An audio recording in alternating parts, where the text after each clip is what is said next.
Hai sobat, selamat pagi, siang, sore, dan malam. Selamat datang di channel YouTube saya. Bersama saya di sini, Temi Moto. Di channel YouTube ini saya akan banyak membahas seputar dunia fotografi dan dunia videografi. Apabila kalian tertarik, maka silakan like, komen, dan subscribe channel YouTube saya agar channel YouTube ini bisa terus berkembang dan saya bisa menghasilkan karya yang bermanfaat buat kita semua. Selain itu, kalian juga bisa mengunjungi akun Instagram saya. Di sana sudah banyak karya foto yang pernah saya upload sebelumnya. Langsung aja menuju ke akun Instagram temi.moto. Apa kabar kalian semua? Saya harap kalian semua baik-baik saja. Semoga kita selalu diberikan lindungan dan diberikan kesehatan yang cukup dari Yang Maha Kuasa. Oke, untuk video kali ini saya akan membahas tentang peralatan fotografi apa yang biasa saya bawa ketika saya akan memotret foto landscape.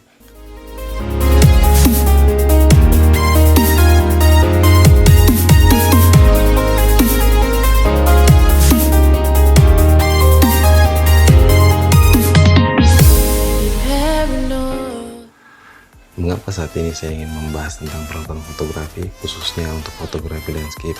Dikarenakan dalam fotografi landscape ada beberapa peralatan yang sebaiknya kita tahu fungsi dan kegunaannya, agar hasil foto kita bisa menjadi lebih baik dari sebelumnya. Apa sajakah peralatan fotografi itu? Simak video ini hingga selesai. Yang pertama adalah kamera. Tanpa perlu perdebatan yang panjang, kamera apapun bisa digunakan untuk memotret foto landscape. Akan tetapi di sini kita wajib paham dengan kemampuan kamera kita, dan sebaiknya kita juga paham terhadap teknik-teknik dasar dalam pengambilan sebuah foto, seperti pengaturan segitiga exposure, penentuan white balance, dan pengaturan manual lainnya. Hal tersebut akan dapat membantu dalam pengoptimalan kita mengoperasikan kamera. Selain itu, kita juga butuh beberapa persiapan ketika akan memotret. Kita wajib untuk memeriksa kondisi baterai apakah penuh atau kosong. Kemudian kita juga perlu memeriksa kapasitas memori yang masih tersedia di memori kita. Ini wajib kita kosongkan dan jangan sampai terbalik, memori penuh dan baterai kosong, tiba di spot foto, pas mau jepret nggak bisa, apes. Yang kedua adalah lensa wide atau lensa sudut lebar. Saat ini saya menggunakan lensa sudut lebar dalam pengambilan foto landscape saya, agar saya bisa mengambil rentan foto yang lebih luas dan hampir semua bidang gambar yang ingin saya capture bisa masuk di dalam frame saya. Akan tetapi tidak menutup kemungkinan untuk kita menggunakan lensa kit dalam pengambilan foto landscape apabila hanya itu lensa yang kita miliki.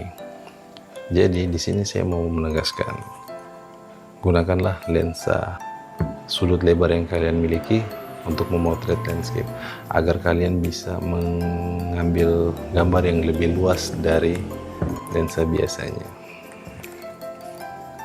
Kemudian ada peralatan ketiga yang wajib untuk saya bawa ketika saya akan memotret foto landscape. Itu adalah tripod. Mengapa tripod sangat penting untuk saya bawa ketika saya memotret landscape? Tripod ini sudah seperti sahabat saya, kemana-mana saya wajib bawa. Dikarenakan momen terbaik ketika kita akan memotret landscape adalah momen di matahari terbit atau sunrise dan momen di matahari tenggelam atau sunset. Dan momen tersebut kontras antara exposure langit dan daratan sangat jauh. Ketika langit terang dan daratan gelap, saya ingin menerangkan exposure di daratan, saya lebih memilih untuk menurunkan shutter speed saya dibanding saya harus menaikkan ISO di kamera saya. Akan tetapi risiko yang saya ambil, foto saya akan menjadi shake atau blur ketika saya memotret dengan shutter speed lambat tanpa menggunakan tripod ini. Jadi tripod ini sangat membantu saya dalam pengambilan foto landscape saya. Di sini saya mau menyarankan untuk kita bisa menggunakan tripod, atau sebaiknya kita menggunakan tripod yang bisa dibuka kakinya secara lebar, secara utuh. dikarenakan dengan tripod jenis ini kita bisa lebih mudah untuk mengambil foto di posisi low angle, ataupun pada saat kita mau menancapkan tripod di bidang atau tanah yang tidak datar, kita bisa mudah mengatur kaki-kaki dari tripod ini.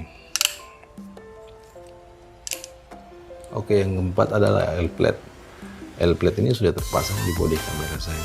Saya sangat membutuhkan L-plate ini. L-plate ini berfungsi untuk saya pasangkan di ujung tripod seperti ini. Jadi saya membutuhkan bantuan L-plate ini untuk lebih mempermudah saya dan mempersingkat waktu saya ketika saya harus mengadjust posisi kamera saya tanpa harus mengotak-atik bulkhead yang ada di atas tripod seperti ini. Saya tidak perlu melakukan ini. Yang kelima adalah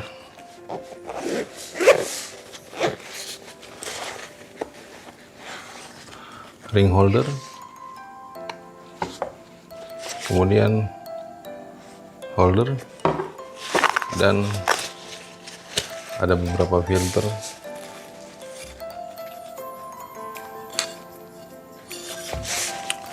Oke, saya akan menjelaskan satu persatu peralatan ini. Untuk ring holder ini kita pasangkan di depan lensa.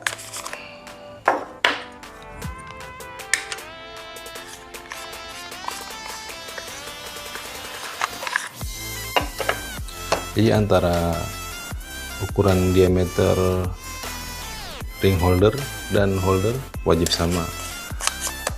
Seperti contoh, saat ini saya menggunakan lensa di 72 mm dan ring holder yang saya gunakan juga wajib di 72 mm agar bisa langsung dipasangkan secara sempurna dengan cara di screw. Nah, ini sudah jadi. Kemudian ada holder. Holder ini kita kaitkan di ujung ring holder. Jadi fungsinya seperti itu, keduanya saling berkaitan antara satu dengan yang lain. Kemudian holder ini untuk kita pasangkan filter square di depannya. Di sini ada 3 slot yang berarti saya bisa menggunakan 3 buah filter jenis kotak di depan sini. Setelah ring holder dan holder, di sini ada beberapa filter.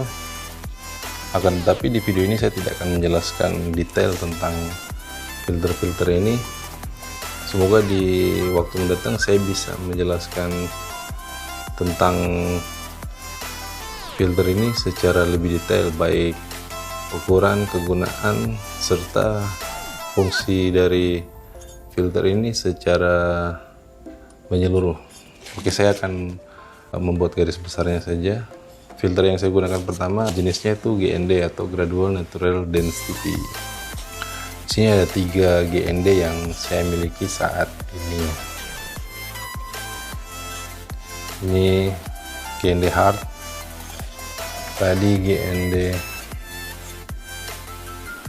Reverse, dan yang satu lagi GND Soft. Itu fungsinya beda-beda, tapi nanti saya akan bahas di video selanjutnya. Kemudian ada lagi filter ND atau Natural Density yang berfungsi untuk menurunkan stop di kamera kita. Kalau kalian ingin tahu stop, mungkin bisa googling, bisa cari referensi tentang pengertian stop. Itu akan lumayan panjang untuk dijelaskan.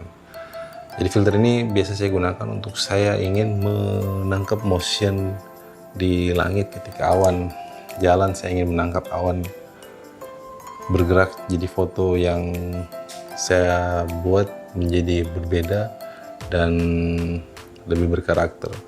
Serta kalau biasa kita lihat air terjun, kemudian ada foto yang airnya seperti kapas, ya ini hasil dari penggunaan filter ini. Yang ketiga adalah filter CPL atau Chill Clear Polarization yang berfungsi dipasangkan di ujung kamera. Pada umumnya jenisnya bulat yang dipasangkan langsung di ujung kamera. diameternya bulat. Jenisnya modelnya seperti ini, tapi dia CPL. Yang saya miliki itu sudah terpasang di ring holder saya, jadi saya tidak perlu lagi copot-copot filter CPL ketika akan memasang ring holder ini. Cara penggunaannya bisa diputar seperti ini. Jadi fungsi dari filter CPL ini berbeda. Dia untuk meredus pantulan di atas permukaan air ataupun di atas permukaan benda padat yang ada di depan kita. Jadi dia bisa membantu mengurangi silau, dan selain itu fungsinya bisa membuat langit yang ada di atas kita menjadi lebih pekat atau lebih biru. Filter ini banyak fungsinya, akan tetapi kita mesti mengetes di benda-benda yang sekiranya bisa membantu kita untuk melihat hasil perbedaan ketika kita tidak menggunakan CPL ini dan pada saat kita menggunakan CPL ini. Itu tadi beberapa filter yang bisa saya garis besarkan. Kemudian yang ke-6 adalah remote shutter atau shutter release. Di sini saya fungsikan remote shutter sebagai pengganti tombol shutter di bodi kamera saya. Dikarenakan dengan adanya remote shutter ini saya tidak perlu terlalu sering untuk mencet tombol shutter di bodi kamera saya yang akan dapat mengguncang kamera saya dan membuat foto saya menjadi shaky. Jadi saya bisa mencari fokus titik menekan setengah di remote shutter ini, kemudian saya pencet full untuk mengambil foto. Di remote shutter ini juga ada banyak fungsinya. Kita bisa membuat bulb, kemudian kita bisa membuat foto dengan timer yang kita inginkan. Selain itu kita juga bisa membuat foto dengan jarak interval yang sama antara satu foto dengan foto yang lain, seperti kita ingin membuat time lapse dan lain sebagainya. Ini sangat bermanfaat banget. Dan yang terakhir, yang ketujuh, ini merupakan hal yang penting yang wajib sekali untuk saya bawa ketika saya akan memotret foto landscape di lokasi foto, yaitu hati dan perasaan. Mengapa hati dan perasaan? Sebab ketika kita memotret menggunakan hati dan perasaan, kita akan lebih mudah dalam menuangkan sebuah keindahan yang ada di depan mata kita untuk kita framekan dia menjadi sebuah karya foto. Semuanya itu keluar dari hati kita hingga menjadi imajinasi kita, dan kita bisa membuatnya menjadi sebuah karya foto. Ya, semua peralatan ini saya masukkan di tas yang simple yang menurut saya untuk dibawa kemana-mana mudah. Nah, ini tas saya. Inilah kebutuhan saya ketika saya akan memotret foto landscape. Kira-kira seperti ini. Dari semua ini saya coba merakit peralatan saya ini menjadi satu. Sudah lama saya tidak merakit karena sekitar hampir 2 bulan saya tidak memotret akibat masih masa social distancing. Di dari bodi kamera saya pasangkan lensa.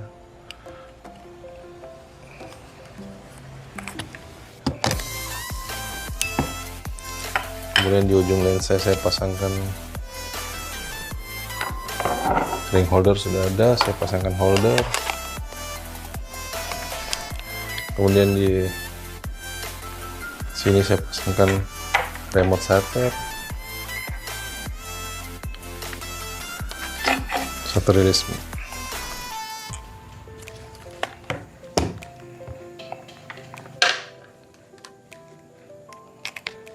Dan tinggal masukkan di tripod.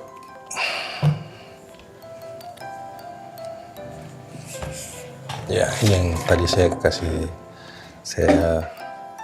jelaskan tentang fungsi L-plate. Tinggal black kancing.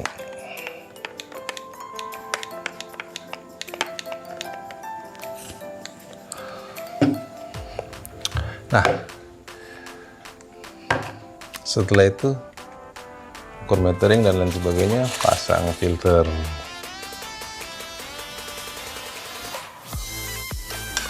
Jangan sampai jatuh kaca bro, pecah ya.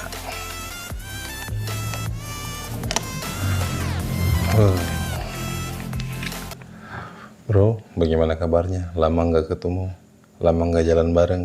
Semoga COVID-19 ini cepat berakhir agar kita bisa berkarya lagi. Tetap baik-baik saja, sehat-sehat selalu, jangan ngadat-ngadat. Temani saya untuk berkarya. Bercanda. Oke, itulah tadi 7 peralatan yang saya rangkum, yang biasa saya bawa ketika saya akan memotret landscape.